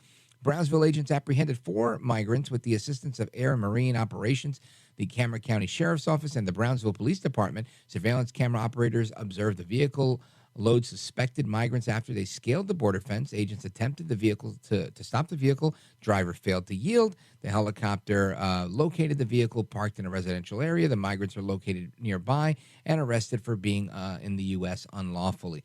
Goes on, blah, blah, blah, blah, blah. These are people smuggling people into the United States, right? Here is Rio Grande Valley Sector Chief Patrol Agent Gloria Chavez, right? She works for Mayorkas. Quote, the increasing disregard for the life and safety of people being smuggled by smugglers highlights the everyday dangers faced by law enforcement and members of our local communities, said RGV Sector Chief Patrol Agent Gloria Chavez. Every Border Patrol agent values our local law enforcement partners and the technology which helps us make these interdictions. All right, so that's, again, official government statement from the Department of Homeland Security. Then, I don't know, 3 days ago, runaway Houston area teens arrested at southern border, accused of human smuggling. Kinney County, Texas. Authorities in Kinney County, Texas say they've arrested 2 teens from Greater Houston, charged them with smuggling of illegal immigrants. The teens were arrested after a high-speed chase using a stolen vehicle. According to sources, the 2 teens ran away from the Gulf Coast Trade Center in Walker County last Tuesday night. The nonprofit trade center near New Waverly is intended for disadvantaged and adjudicated 15 to 18-year-old boys. Early the next morning, a business near the trade center reported a vehicle being stolen. All right. I know how to talk, I swear. Anyway, that's a real story. I'm going to post that. That's from 3 days ago. The other one was from 3 weeks ago. And clearly there's a pattern of smuggling going on at the border, which he says is not open, and there is no smuggling, according to Mayorkas. So what am I to believe, right? Are they all asylum seekers? Is there no smuggling? Is it all just a vast right-wing conspiracy? I don't know. You tell me. Let's go to my buddy Gil in Manila, Philippines. Go right ahead, Gil. Welcome. Oh, thank you for taking the call, Ricardo. Muchísimas gracias. I'm sitting here drinking one of my Vietnamese Budweisers while we're conversing. It's about noon here. But several things, if I may. I think you remember that I've made this suggestion several times that our government, through probably the State Department, set up offices in either on the Mexican side of the Guatemalan border or the Guatemalan side to screen potential asylum seekers. Well, they announced today that's what they're going to do. They're going to put one in start in Latin America. They're going to put one in El Salvador. It's a good idea. Sounds like the Trump policy, what they called Remain in Mexico. This takes it a step further, getting them before they get to Mexico. And to me, that indicates that Mexico is probably not willing to play ball anymore the way they once were, probably out of a lack of respect for Biden. Well, I'm going to give you a tip. The president of Mexico is severely ill. He's unable to perform his duties right now. He's gotten COVID for the 3rd time. I don't know if you knew that or not. Yeah. But, no, I hadn't heard about it. Yeah. And you had some parrot and bird jokes yesterday. Oh, yes. We did a segment for the birds. Okay. Well, I have my classic parrot joke, if I may. Go right ahead. Okay. All right. I'm gonna make it local for you. Mrs. Valdez was a widow woman who lived by herself, and she never had any children. Her prized possession was this parrot named Polly, and she always told everybody that Polly could talk, but no one ever heard Polly talk. So when she passed, the neighbors came in and cleaned her place out and said, "What are we going to do with this parrot?" I said, "Well, let's give it to the parish priest, Father Lopez. So they gave it to Father Lopez, and he's there for about 3 weeks trying to make the parrot talk. Polly want a cracker, and shakes her head. Well, after about 3 weeks, said, Polly want a cracker, and Polly goes a little crazy and jumps up and down and says, Polly wants sex, Polly wants sex, Polly wants sex. And he doesn't know what he's going to do. So he tries to break the bad habit. Well, one day, the bishop comes to call. You know, the collections, we need some more money. They take the collections up. So Father had hid the parrot in the closet. But when the bishop is there, she lets go with one of her tirades. Polly wants sex, Polly wants sex, Polly wants sex.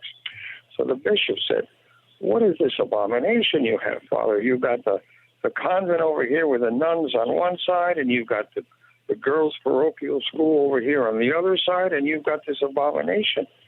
And he said, well, you know, she's just a dumb animal. She doesn't know what she's saying. And the bishop replied, well, really, that's not true. I'm going to tell you something about me. I know all about parrots. I have 2 parrots that I had since they have hatched. And I've taught them to pray and to contemplate. And, of course, they're like me. They're celibate. So they wouldn't do anything like this parrot. But you do this. You bring Polly to the bishop's residence on Saturday, and I'll straighten her out. So that's what he does. And the bishop says, Polly, these are my parrots, Peter and Paul. They're good parrots. Emulate their behavior.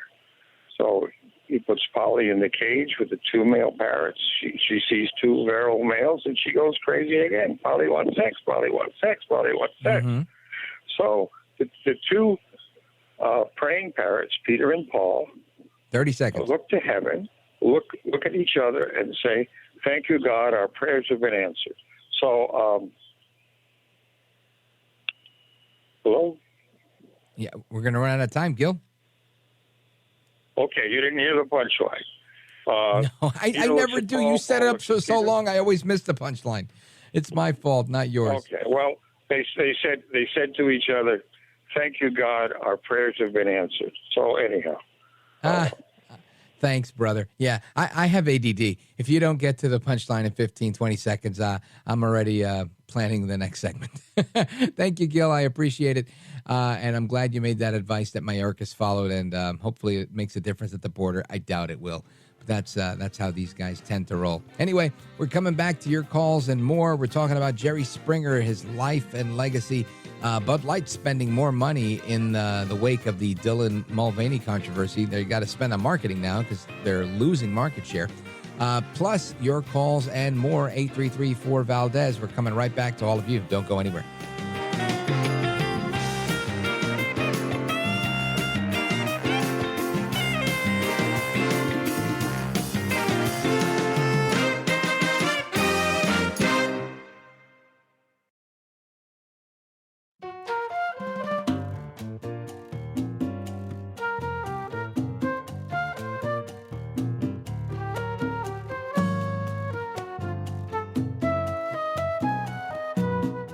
Now, 833-4-VALDEZ. That's 833-482-5337. 833-4-VALDEZ. That's Valdez with an S.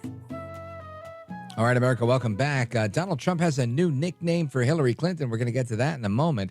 But I wanted to first let you hear Donald Trump talking about his new nickname. And, of course, we're going to get to your calls. I know calls are coming in as we speak. We're going to get you ready to go. We're about to get to those. But Trump has a new nickname. Listen to this.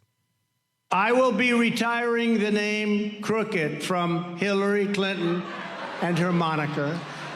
And I'm going to give her a new name. I don't know, like maybe Lovely Hillary or Beautiful Hillary. But I'm going to retire the name Crooked so that we can use the name for Joe Biden, because he'll be known from now on as Crooked Joe Biden.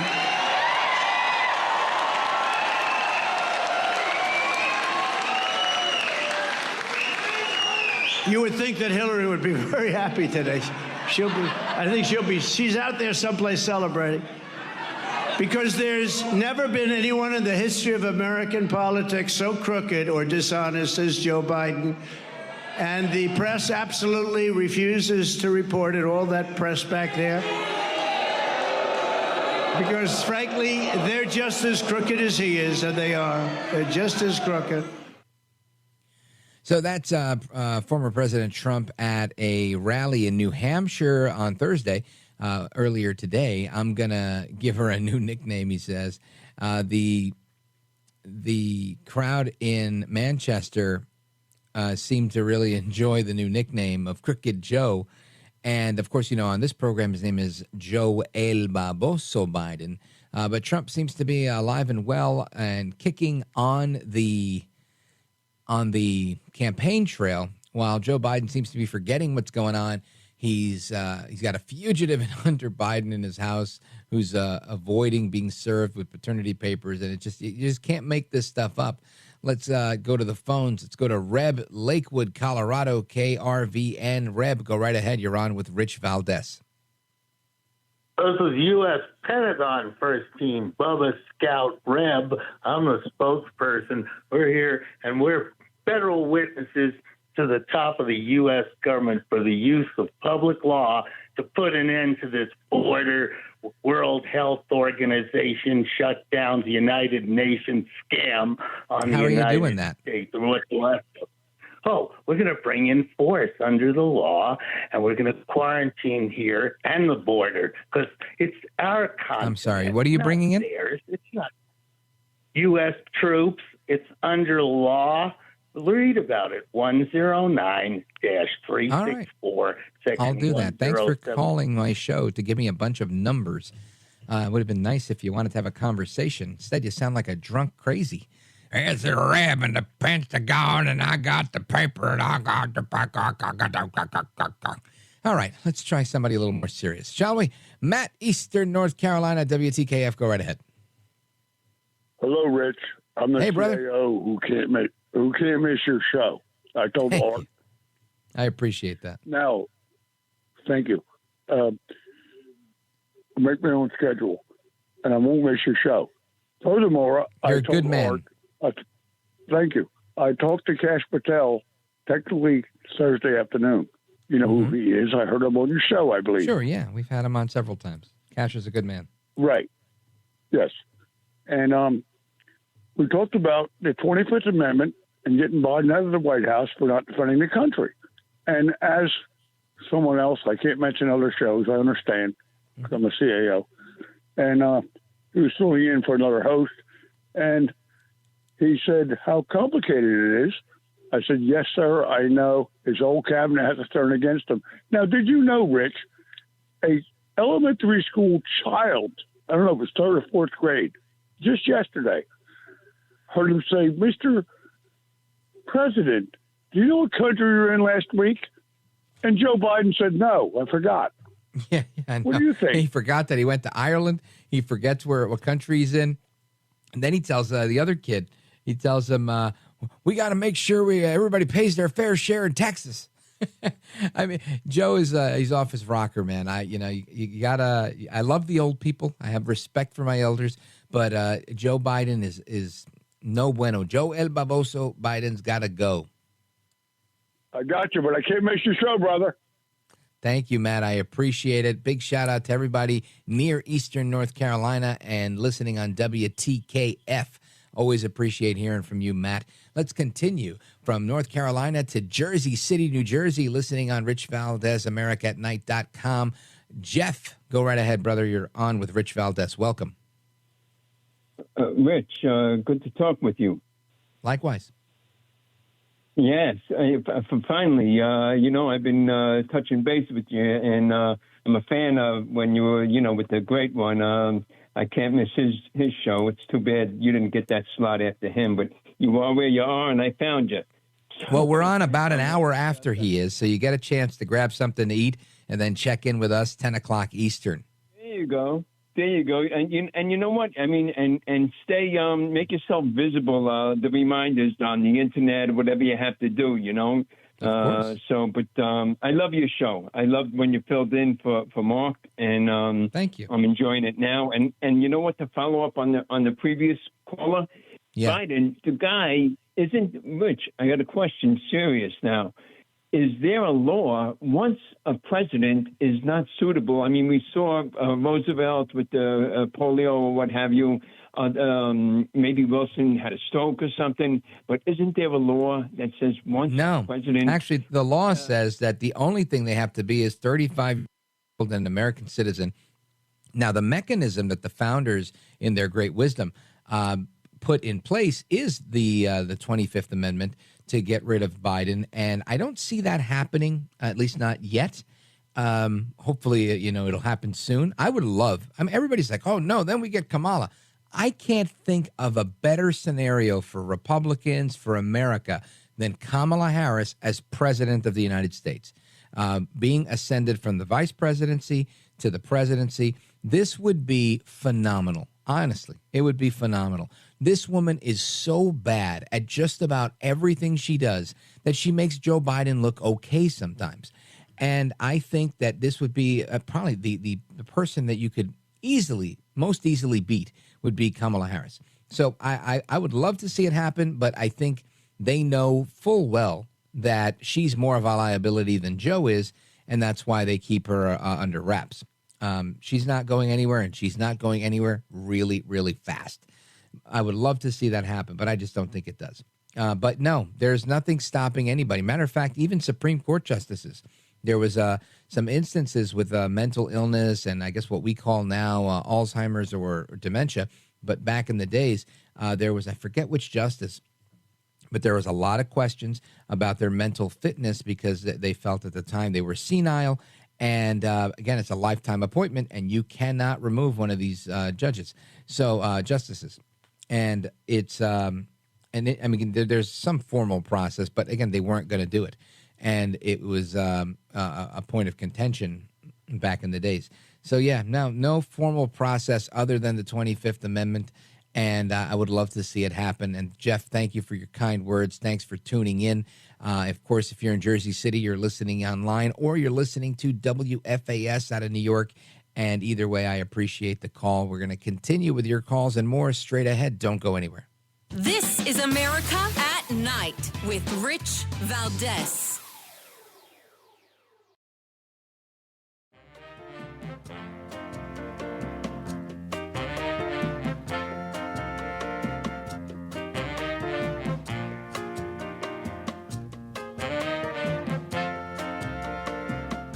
Well, thank you, Rich, and thank you for everything. I know you very well, and I listen, but I have a lot of people that listen, and they love your show, and I appreciate it very much. America at Night with Rich Valdez. All right, America, welcome back. And today is National Gummy Bear Day, but guess what? It's also National Devil Dog Day, and I'm not talking about the brave men and women of the United States Marine Corps. I'm talking about these little chocolate pastries with that creamy filling in the middle. National Devil Dog Day. It's also National Prime Rib Day, National Tell a Story Day, National Babe Ruth Day, and National Take Your Sons and Daughters to Work Day.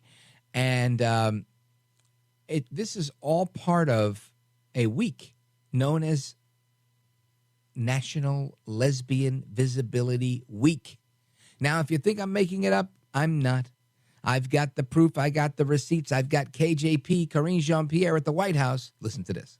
So this week is Lesbian Visibility Week, and as the first openly queer person to hold the position of press secretary for the President of the United States, I see every day how important visibility and representation are.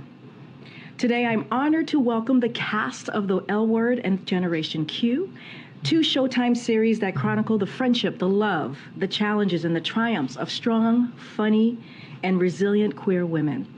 Up here with me are the amazing, talented actresses who play those very roles.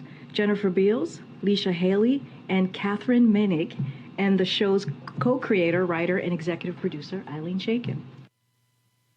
Okay, well, while she's mentioning all of her friends that do that TV show, I couldn't help but think she's talking about how important it is to be visible. Yet we have a president that is rarely visible. And when he does decide to do a press conference, which was the first one in a while that he did yesterday, we find out that he's only taking questions from reporters whose face and name and question and answer are already printed on a card for him in advance. So imagine if I was doing talk radio saying, hey, give me a call from wherever in the country you are, 833-4-VALDEZ, and then my call screener goes ahead and gives me, your photo, your name, your title, everything, including what I'm supposed to say to you when you ask what you're going to ask. I mean, where's the spontaneity in that? There's nothing. All I get is I get your name, your city, your state, what radio station, and one or two sentences, or one or two lines of wording, so not even a full sentence, on the topic that you want to talk about, and that's it. I can't imagine how working in talk radio is somehow better suited for Joe Biden than being president, but it is, lamentably. It'd be great. Imagine Joe Biden on the radio. If you don't agree with it, you ain't black. And let's go to Michael in Pendleton on KUMA, Pendleton, Oregon. All right, Michael, go right ahead. Hey, Rich. Yes, your friend here in Oregon, Michael, and great to talk to you again. Likewise, thank you. Yeah, with, of course, President Biden being in the news this week with the re-election announcement, his bid for that. I was hearing a substitute host on one of the daytime talk shows a couple weeks ago, and he was claiming, no matter who you're for, Biden or Trump, he claims how close it was. It came down to 5 counties in 4 states, and it was less than 40,000 votes, he was saying. So, I heard that and I go, whoa, if that's true, that's how close it was in 2020. Yeah. Well, again, I don't have those numbers in front of me. I do know that it came down to, 6 counties for sure, because there was 6 states that were in question. And it wasn't the whole state that was in question. It was 6 counties, 1 county in each of those states. And I can tell you, being, a Brooklyn native in New York and moving to Jersey, or even in New York, there's another good example. You've got New York City, which tips the scale in almost every election for the entire state of New York. A very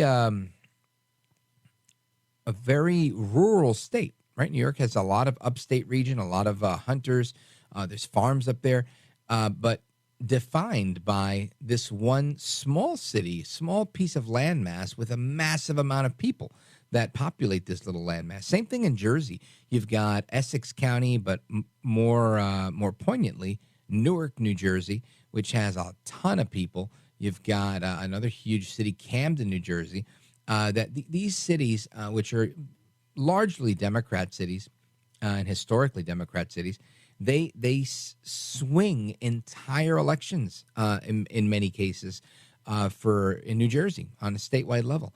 So when you look at the grand scheme of things, when you're looking at the electoral college, and you have these 6 states, but really boils down to the largest counties in these states, it doesn't come as a surprise to me that if there's 6 counties that are in question, or 6 counties where there's an issue with a machine, an issue with how people receive their ballots, an issue with anything that isn't, as they say, according to Hoyle or according to Robert's Rules of Order, something that's not on the level, not kosher, if you will, then I think that's worth entertaining. It's worth looking at. It's worth having a conversation about. But lamentably, during the election in 2020, these conversations were negated and they were shut down. It was like, no, that's it. We're not doing it.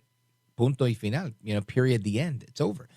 And it's a shame. Now, I guess I'm happy that there's the lawsuit on Act 77, where in Pennsylvania specifically, where we saw the same thing happen with Philadelphia, right? One city that kind of sways a whole state.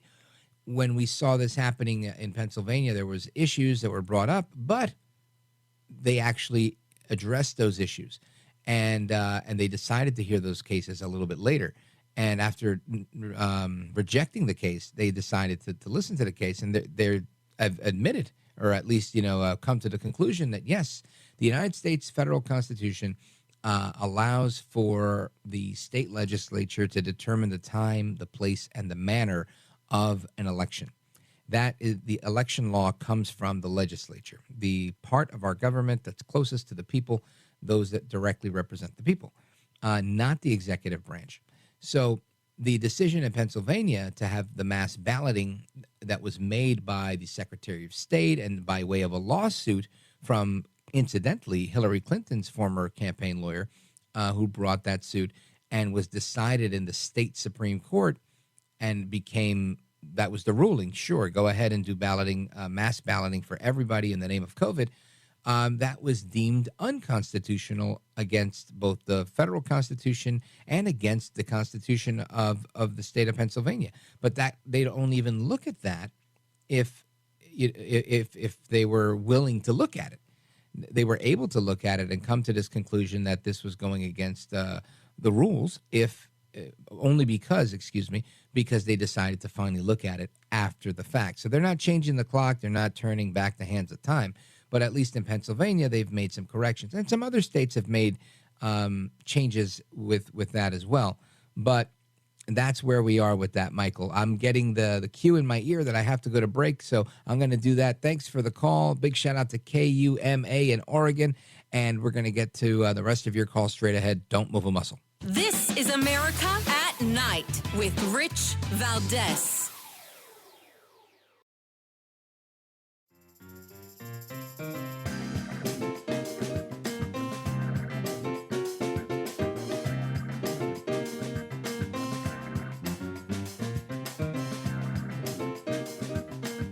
All right. Sorry, G-Dub. I was hoping to get to you and your comment on crime, but G-Dub had to go. We don't have a lot of time before the end of the show, but I wanted to share with you, again, a tidbit of wisdom from the late Jerry Springer.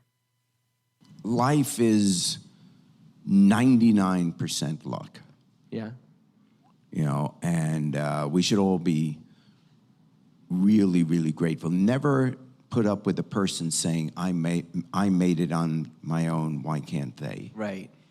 And because there's not one person watching, one person in the audience that had anything to do with the decision to be born.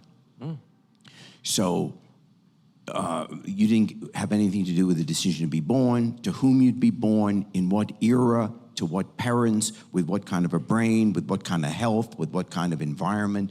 I could take Bill Gates, the most successful one of the most successful Americans ever, and if he were born in Ethiopia, he would be dead by the age of 5. So this attitude we have, which more and more is becoming prevalent in the country, is, well, I'm not going to help those people. I made it. Let them get out and work and all that. Who are we kidding? Life is luck. And the last 1%, yeah, work hard, do the best you can, but stop being judgmental. And what you do is, for this life, any moral ethic, you say thank you. And the way you say thank you, give something back. Do something. I don't agree with everything Springer said, but I agree with enough of it. R.I.P. Jerry Springer. I do believe in hard work. I believe in the American way, and I believe in saying hasta la próxima. Take care. Good night, and God bless. I am Rich Valdez. It's America at Night. We're going to do it all again tomorrow, and hopefully we'll do it with Ted Nugent.